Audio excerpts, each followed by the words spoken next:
oli bw'atuula okunyumiza ensonga za Nalukoola okulayira n'ebyaliwo byonna okuva bitwagenda mu kampeni za Kawempe North. Muganda wange,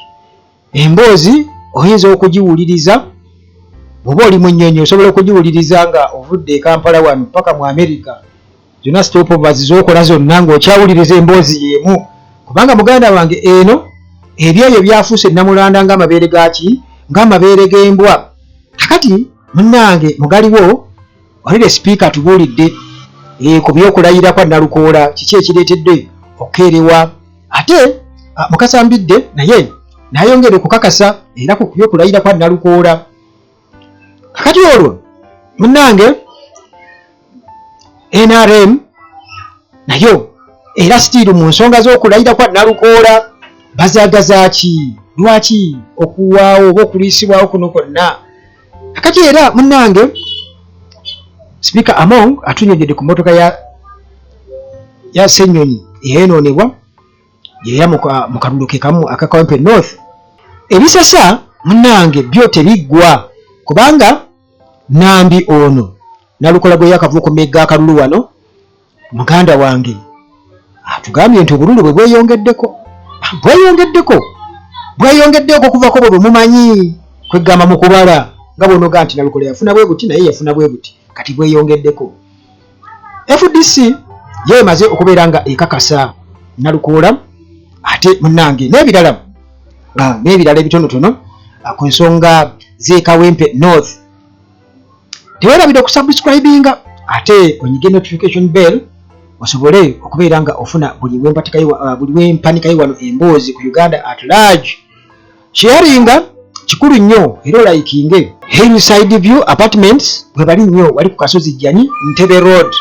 okuyita wali Ennamulanda oba Ekitende Kajjansi yonna otuukawo ku Church Ejjanyi. Apartments zirimu buli kimu,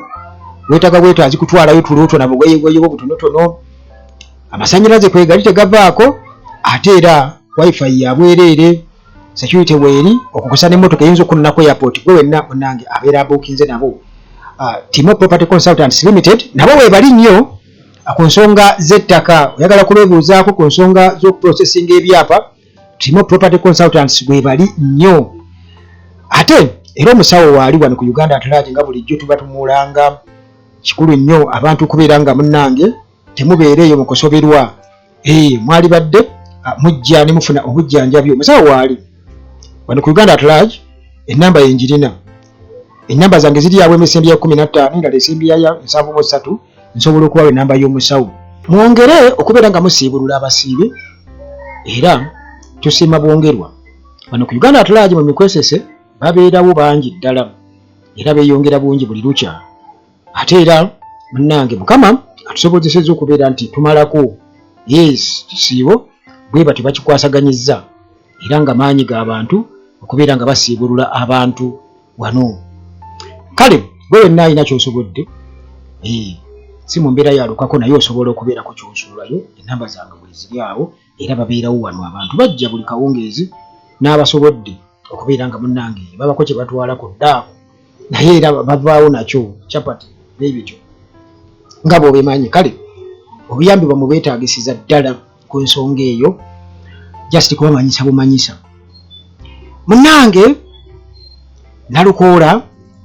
nga bwe nkutegeezezza nti ensonga ze era Nalukoola abasajja bapalapalanyizza okulaba nga waakiri bateekawo embeera yonna kwegamba bagamba oba talayira. Ffe abali mu buyinza yandibadde talayira, ffe tulina kontrol ya buli kimu, naye muganda wange waliwo kye bayita amaanyi ga Katonda era ge maanyi g'abantu. Amaanyi g'abantu ge maanyi ga Katonda. Kakati oba tolina mutima gwa buntu kitegeeza toba muntu kubanga gw'abantu balaba ng'ebyokutta menya okugulu kola otya. Kakati gwe tetukyakubalira mu bantu. Kati n'olw'ensonga eyo muganda wange wantu bakyali kyakukola Nalukoola alina okubeera nga alayira. Kakati munnange bino bibadde mu Parliament nga Kira Municipality MP Ssemujju Nganda bw'atyo atadde Speaker Anita Among ku nninga annyonnyole lwaki Nalukoola tannaba kubeera nga alayizibwa Lwaki munnange bwatyo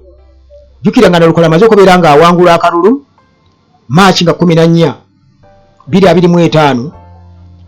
wetwogerera essaawa eno zizina ennaku z'omwezi zingiddemu 2 Nalukola tannaba kubeera nga alayira kati Sseruju bwatyo annyonnyodde n'agamba nti nno ba MP ab'ekibiina kya NRM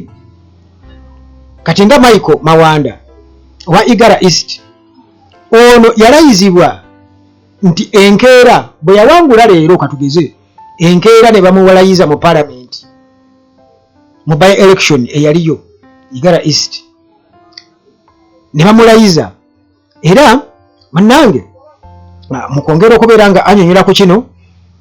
ng'agamba nti mu just ssaawa 24 baali bamulayiza dda kati lwaki Nalukola ye tebamulayiza kati speaker Anita Among abadde alina okubeera okunnyonnyola ku nsonga eno naga nti okwerewa kivudde kubeera nti munnange tebalina official gazette okuva eri akakiiko k'ebyokulonda ate nga munnange kyetagisa nnyo okufomalizinga a swearing in process. Anita Among akakasiza naga nti boboka ina bwawangula kati balinda gazette naye munnange nategeeza nti bwafuna gazette kitegeeza nti Nalukola balina okulayira butereevu mbu balinda gazette okuva eri akakiiko k'ebyokulonda naye tebannaba kubeera nga bakola ki nga bagiba bakugamba kuba kukakasa nti ddala kituufu badikirayalinze tya Nalukola akoze eki awangudde ne tebakufunanga okukakasa okwo mu parliament kati gwe muganda nga mpuliriza ekyo gwe kikulaga ki bw'oba owuliriza ebintu bino kakati yagamba nti ekikulu kiri nti bokasa bafuna okumanyisibwa mu butongole so si just mu bigambo tinitulya bulize nti Nalukola awangudde wabula bokasa bafuna okumanyisibwa kitegeeza nti butereevu babeera bagenda kuba balangirira kino nno kivumiriddwa bangi nnyo ne Joel Ssenyonyi naye kennyini alaze obutali mu mativu agamba nti lwaki baliwisizaawo era Joel Ssenyonyi agamba nti Electoral Commission niwankubadde nga tennaba kubeera nga ewa gazette niwankubadde baagikakasa parliament yasaba by the way bagiwe go ahead ng'eyagala kumanya ki ekiddako naye speaker Anita Among agamba munnange mbu tebabaawa tebannaba kubeera nga babawa mbu babagamba bakyalinawo mbu ebitannatuukirira munda omwo bakyalinamu ebizibuzibu bakyasootinga bizibu ki bakyalinda eri omusajja akyerowooza agamba tajja kulayira bannange nti kati bagenda kikola batya naye kino bagenda kukikola batya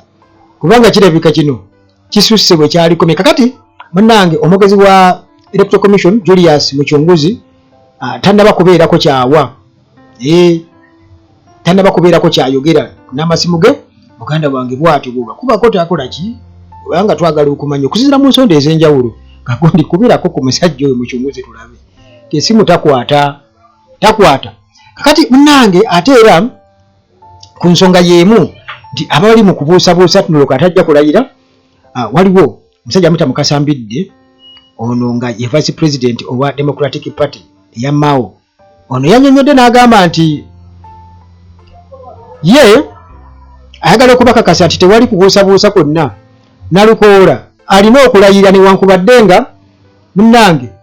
oba waliyo emisango oba waliwo okwemulugunya kwonna naye Nalukola alina okusooka okukola ki okulayira bwe kirina okuba bwe kityo era naawe ensonga ze lwaki teyawagira Kasachya Bobana gwe baali Henry Kasachya abadde mu Party gwe baali balonze kuba yali yagamba nti yali ayagala balonde candidate omu mu opposition gwe babeera bawagira ne bagaana banne n'atayagala kuteekawo nkayana ye n'awagira Nalukola era n'avaayo n'alangirira nti awagidde Nalukola kubanga ekisooka looya munne ate n'ekyokubiri nti bamanyiganye mukwano gwe ebyaddala kati ye yawagira Nalukola Kasachya teyakola ki teyamuwagira naye n'akakasa n'agamba nti ebyo byonna bano be balimu tajja kulayira ajja kulayira kubanga amateeka bweko tebegali kakati ne wabaawo ate era sitiiru omuntu eyatubagulizzaako ku nsonga z'obutalayira ono nno Goreth Namugga ono NUP MP owa Mawogola County South yategeezeza n'agamba nti kirabika waliwo plot waliwo olukwe olw'okulemesa Nalukoola okulayira bakyabifumba naye tujja kuba tubitegeera mpola mpola naye okusinziira ku bubonero obuliwo balabika bano bali awo bwe batyo yesuba kiti banateekayo gazeeti mu palamenti. Kakati njukira bulungi nnyo era mu kampeyini zezimu emmotoka ya Ssenyonyi yayonoonebwa.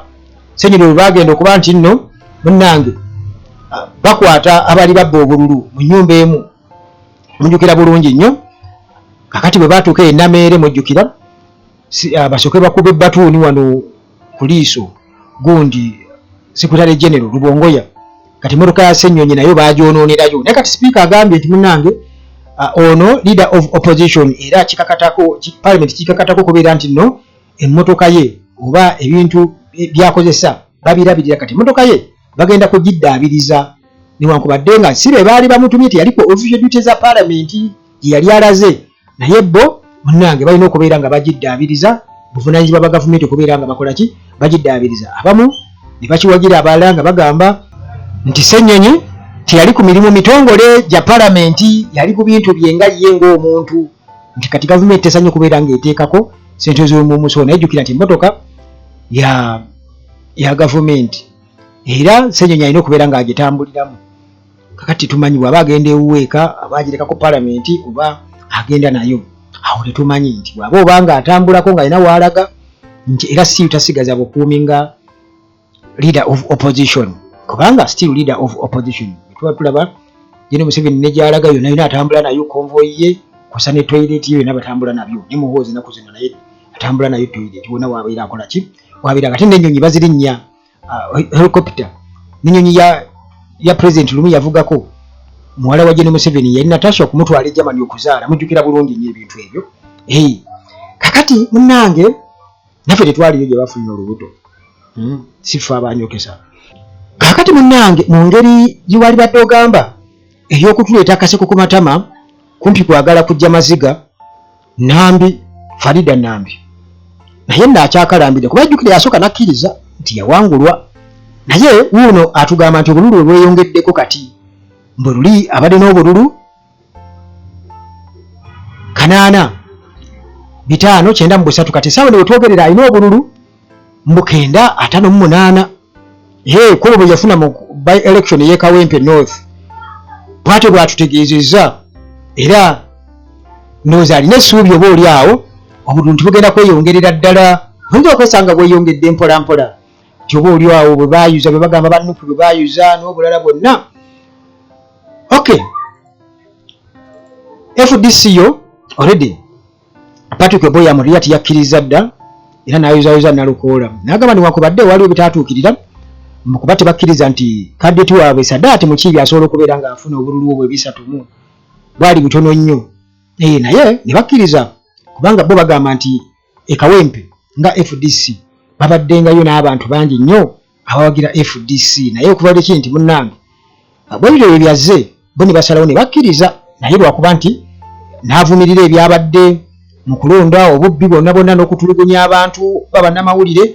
naye n'obutakkiriza nti ddala kandidati waabwe yafunye obwo obululu 3 ate kubanga yabbiddwa bo bwe bagamba kubanga babaddengayo n'abantu bangi e Kawempe North eyo. Naye n'ayozaayoza Nalukoola n'amwozaayoza nti ye bali kutuuka ku buwanguzi, kitegeeza bo tebalinaawo kintu kyonna shakka yonna nti Nalukoola oba ki oba ki, naye nga nti obululu obwo butono bwe yafuna bwali butono nnyo kale okusinziira. Kati era mu ngeri y'emu ey'okwagala otuleeta amaziga nga tuseka, waliwo omusajja bamuyita Opondo naye si Opondo ono